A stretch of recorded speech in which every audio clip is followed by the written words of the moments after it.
अस्सलाम वालेकुम रहमतुल्लाहि व बरकातुहू। तमाम मुसलमान भाइयों को जुम्मा मुबारक हो। अल्लाह तबारक ताला ने मेरी और आपकी कामयाबी जो है ना दीन के अंदर रखा है। दीन आती है जिंदगी में दीन की मेहनत से। इसी मेहनत में हमने अपने बच्चों को जो है ना अल्हम्दुलिल्लाह लगाया हुआ है। मेरा बड़ा बेटा जो ऑलरेडी हाफिज है और ये छोटा बेटा इस साल इंशाअल्लाह ताला हाफिज बनने जा रहा है।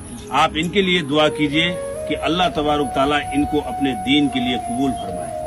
आमीन। और बहुत सारे लोग शायद ये नहीं जानते कि ये मेरे अब्बू है और ये मेरा छोटा भाई है। बस फर्क इतना है कि ये गोरा है, मैं काला हूँ। और मैं दुनिया के तमाम माँ बाप से ये जरूर कहना चाहूंगा कि अगर वो अपना जन्नत बनाना चाहते हैं तो वो अपने औलाद को हाफिज कुरान जरूर बनाएं, क्योंकि कुरान आया तो अदल व मुसावात में पैगाम आया।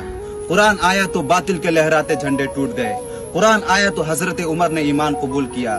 कुरान आया तो हमें ऐसी बहुत सारी अजीमुशान हस्तियां मिले, लेकिन हमने क्या किया, उसी कुरान पर अमल करना छोड़ दिया। तो मेरे भाइयों यार, इतनी बड़ी दौलत है, कयामत के दिन सूरज से भी ज्यादा रोशनदार ताज माँ बाप को पहनाया जाएगा जिसके बच्चे हाफिज होंगे।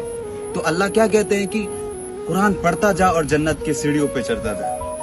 तो यार अल्लाह हमें इस कुरान की दौलत से दुनिया के तमाम मुसलमानों को नवाजे। अस्सलाम वालेकुम।